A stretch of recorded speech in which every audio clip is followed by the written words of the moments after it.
అందరికీ నేను పరిస్థితినే 27 ఏళ్ల నుంచి మహబూబ్ నగర్ లో నేను రాజకీయం చేస్తున్నా. అంటే నేను రాజకీయం ఎప్పుడు చేయలే. నేను ఎప్పుడు మీతో జీవిస్తున్నా, మీతో పాటు ఉంటున్నా. మీరు పెళ్లిలకు కానీ, సావులకు కానీ, బర్త్డేలకు కానీ, శారీ ఫంక్షన్లకు కానీ, ఇఫ్తియార్లకు కానీ, ఎక్కడ ఏది చేసినా కానీ 25 సంవత్సరాలు నేను విదేశాలలో ఉండి మన మహబూబ్ నగర్ ప్రజలతోటి జీవించడానికి రావడం జరిగింది. వాళ్ళతో పాటు బతకడానికి నేను రావడం జరిగింది. పద్మావతి కాలనీలో నా ఇంట్లో నేను అదే ఇంట్లో 1998 నుంచి ఇవాళ దాకా 1996 నుంచి కూడా ఇవాళ దాకా సీట్ వచ్చినా రాకపోయినా, ఓడినా గెలిచినా ప్రజల మధ్యలోనే ఉండాలని చెప్పి నేను నిర్ణయించుకొని, ఎందుకంటే దాదాపు దేశ విదేశాలు అన్ని కంట్రీస్ నేను చూసిన వాడిని. 50 నుంచి 60 కంట్రీస్ నేను విజిట్ చేసిన వాడిని. కానీ నా పాలమూరు అంటే నాకు ముద్దు. నా పాలమూరు ప్రజలంటే వాళ్ళందరితో అభిమానం. కాబట్టి వాళ్ళ మధ్యలో జీవిస్తూ ఒక ఇజ్జత్గా ఉన్న మనిషిని నేను.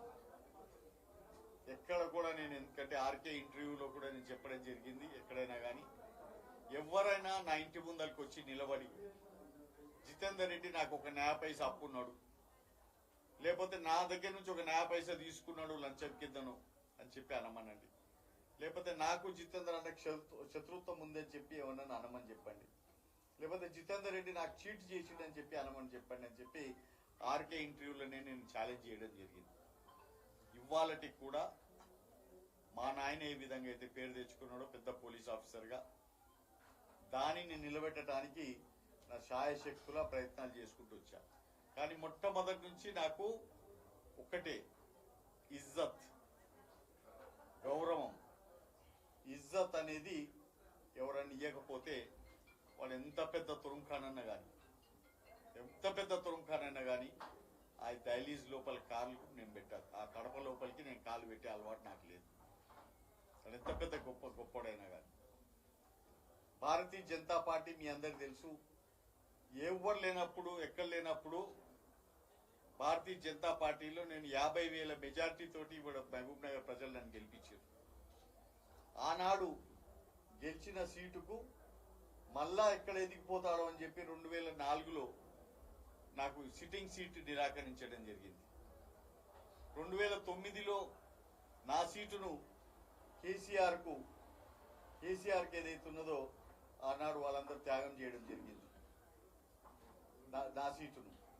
అదేవిధంగా 2014లో మీరందరూ కూడా నన్ను గెలిపిస్తే 2019లో కేసీఆర్ ఏదైతుందో ఆయన సొంత లాలూచి కోసం, ఆయన బిడ్డ ఫ్లోర్ లీడర్ గా ఉండాలి అని చెప్పి నాకు సిట్టింగ్ సీట్ నిరాకరించిన సంగతి మీ అందరికీ తెలుసు. సొంత లాలూచితో ఆనాడు కూడా నాకు ఇజ్జతి లేని పార్టీలో నేను ఒక్క నిమిషం కూడా ఉండను అని చెప్పి నేను ఆనాడు డైరెక్ట్ గా భారతీయ జనతా పార్టీకి పోవడం జరిగింది. మళ్ళా గర్వాప్సి పోవడం జరిగింది. కానీ 1998 నుంచి 2006 దాకా ఉన్న భారతీయ జనతా పార్టీ ఒక క్రమశిక్షణ గల పార్టీ, ఒక మంచి పార్టీ. నేను వదిలిపెట్టి మళ్ళా ఎప్పుడైతే ఇంటికి గర్వాప్సి పోయానో నిజంగా కూడా ఆ పార్టీలో అసలు ఆ సిద్ధాంతాలు పోయినాయి, ఆ పద్ధతులు పోయినాయి, ఈర్ష్య పెరిగింది. ఎవరు కూడా గెలవకూడదు అనే దాంతో ఎవరైనా మంచి నాయకుడిగా ఎదుగుతుంటే వాళ్ళను తొక్కేయాలనే విధంగా చేస్తున్న ఈ లోకల్ అంటే మన స్టేట్ పార్టీ నాయకులు ఎవరైతే ఉన్నారో సొంతం కోసం పార్టీని బలి చేస్తున్న సంగతి మేము అందరం కూడా చూస్తున్నాం. దాదాపు బండి సంజయ్ ఉండింటే 30 నుంచి 35 సీట్లు వస్తాయని చెప్పి కలలు కంటే ఆయన మీద కూడా కుట్ర బని అన్ని చేసి ఆయనను కూడా దింపడం జరిగింది. దాంతో మాకు 8 సీట్లు వచ్చాయి. ఇవాళ దినం కూడా మనం చూస్తుంటే భారతీయ జనతా పార్టీ దాదాపు నేను అనుకుంటా 50 ఏళ్ల పైన అయింది స్థాపించబడి. కానీ భారతీయ జనతా పార్టీలో నిలబెట్టడానికి క్యాండిడేట్స్ లేరు. 10 మంది క్యాండిడేట్స్ లను అవుట్ సోర్స్ చేస్తున్నారు. అవుట్ సోర్స్ అంటే ఒక అవుట్ సోర్స్ పార్టీ అయిపోయింది భారతీయ జనతా పార్టీ. మంచి నాయకులు ఎవరైతే ఉన్నారో నాలాంటి వాళ్లకు, ప్రజలకు సేవ చేసే వాళ్లకు, అటువంటి వాళ్లకు చెప్పా చేయకుండా, ఎందుకంటే నాకు బాధ నిరాకరించినందుకు కాదు, నిరాకరించిన దానికి నాకు ఎప్పుడు అలవాటే. ఎందుకంటే నేను ఎదుగుతుంటే ఎవరు కూడా నన్ను చూసి భయపడి ఇంకా ఎక్కడ పోతాడో అని చెప్పి వాళ్ళు భయపడి నాకు సీట్ ఇయ్యారు. అది కాదు నాకు బాధ. నేను భారతీయ జనతా పార్టీని గత 5 సంవత్సరాల నుంచి మహబూబ్ నగర్ జిల్లాలో మోస్తూ, ప్రజలతోటి ఉంటూ, ప్రతి ఒక్క ప్రోగ్రామ్ ని నేను ఇక్కడ చేస్తూ, బండి సంజయ్ ప్రోగ్రాం కానీ, నడ్డా గారి ప్రోగ్రాం కానీ, పెద్ద ప్రోగ్రాం ఏదున్నా కానీ అన్నిటిని కూడా భుజాల మీద వేసుకొని మోస్తూ పనిచేసిన నాకు, అంతేకాకుండా ఎక్కడ నాకు వర్క్ ఇచ్చిన, దుబ్బాకలో ఇన్ఛార్జ్ చేస్తే అక్కడ గెలుచుకొచ్చాను. హుజూరాబాద్ లో నాకు ఇన్ఛార్జ్ ఇస్తే నేను అక్కడ గెలుచుకొచ్చాను. ముషీరాబాద్ లో కార్పొరేషన్ ఎలక్షన్స్ లో నాకు ముషీరాబాద్ కార్పొరేషన్ ఇస్తే 6 కార్పొరేషన్లకు వెళ్ళి 5 కార్పొరేషన్లు గెలుచుకొచ్చాను. అదేవిధంగా వరంగల్లో నన్ను ఇన్ఛార్జ్గా వేస్తే 1 సీటు నుంచి 14 సీట్ల దాకా తీసుకుపోవడం జరిగింది.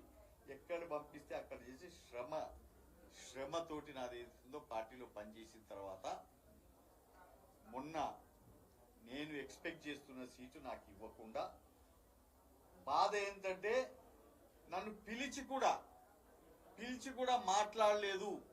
జితేందర్, పలాని రీజన్ మీద నీకు సీట్ ఇస్తలేము, పలాని సీట్ ఏదైతే ఉన్నదో, ఈ సీట్ ఏదైతే ఉందో పలాని రీజన్ నీకు ఇస్తలేము, నువ్వు పార్టీలో పనిచేయి, ఈ సీటుని గెలిపి అని చెప్పిన నాదుడు లేదని చెప్పి మీ అందరు నేను తెలియజేస్తున్నా. నిజంగా కూడా నాకు చాలా, మోదీ గారు అంటే చాలా అభిమానం, అమిత్ షా గారు అంటే చాలా అభిమానం, నడ్డా గారు అంటే చాలా అభిమానం. దేశం కోసం పనిచేస్తున్నారు వాళ్ళు, దేశ ప్రగతి కోసం వాళ్ళందరూ పనిచేస్తున్నారు. కానీ ఇక్కడ ఉన్న ఏదైతే స్టేట్ నాయకులు ఏదైతే ఉన్నారో భ్రష్టు పట్టిస్తుంటే, వాళ్ళు కూడా ఏదైతే ఉందో నన్ను పిలిచి ఒక మాట లేపని చెప్పడానికి నేను బాధపడుతున్న సమయంలో ఆనాడు కాంగ్రెస్ బ్రిటిషర్స్ల నుంచి ఆజాదీ ఇప్పించింది. 1947 బ్రిటిషర్ల నుంచి ఆజాదీ ఇప్పించిన పార్టీ ఏదమ్మా అంటే మనం కాంగ్రెస్ అని చెప్తాం.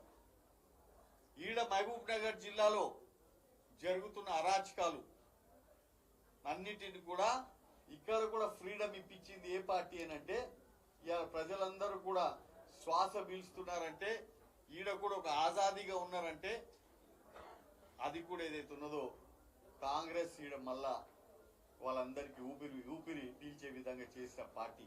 అంటే ఇక్కడ కూడా మహబూబ్ నగర్ లో కూడా ఆజాదీ ఇచ్చిన పార్టీ. దాని నాయకుడు ఎవరు, అధ్యక్షుడు ఎవరు?